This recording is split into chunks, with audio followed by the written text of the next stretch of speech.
Hello everyone, my name is Gülin Feyza Batu and this is my Physics 101 lab project. In my project, I will calculate the spring constant by depending on the energy conservation principle.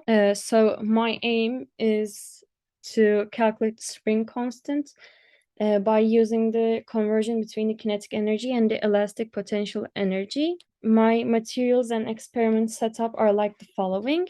I will use an airtable, a spring, a puck of 0.42 kilograms, and a ruler.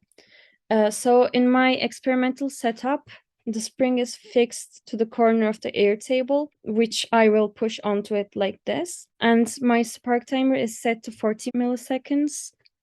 And I will determine the difference between the length of the spring in the final and the initial state by measuring the perpendicular distance of the middle of the spring to its equilibrium position.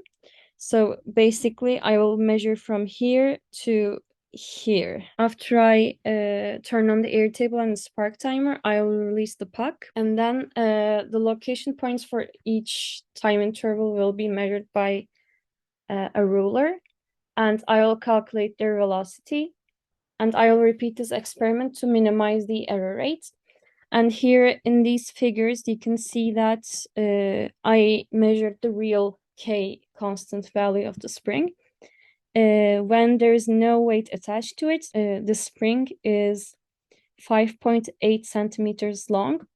And when this puck of 0.42 kilograms is attached to it, it is 17.3 centimeters long. So by using these two data, I have found that the actual spring constant is 36.5. And there are some limitations to my experiment on how I could calculate the elongation of the spring.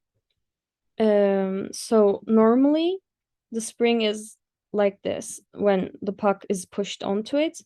But for ease of calculation, I will calculate the energy as if there are two different springs with the spring constant doubled from the original compared to the original spring. So based on the kinetic energy and the elastic potential energy when the system is in this state, I will find the K value by approximating it via a plot of kinetic energy over the total difference between the initial length squared and final length squared of the two springs. The slope of the graph will give K. It's important that I take the difference between the squares of the initial and final lengths because the elastic potential energy difference of the system is directly correlated with this value. Here's how I calculated the extension of the spring by using the Pythagorean theorem. I had measured the length of the spring while it was attached to the corner in its equilibrium length, and it turned out to be 18.0 centimeters. And then I applied Pythagorean theorem with the equilibrium length value and the perpendicular distance d to find the total length of the spring.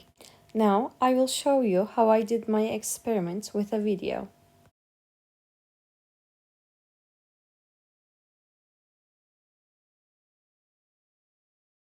Here are my results.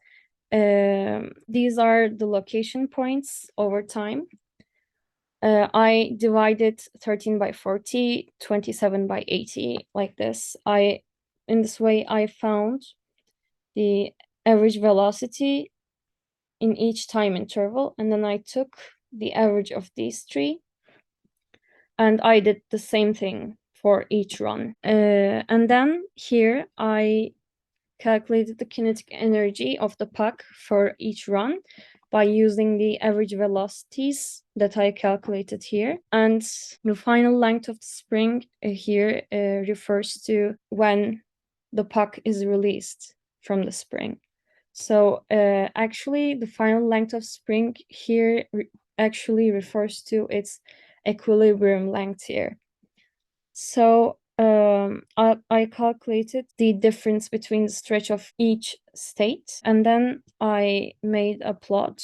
I made this plot by equating the kinetic energy of the system and the elastic potential energy of the system. The best line here, the slope of this gave me the K value. So this was my experiment. Thank you for watching.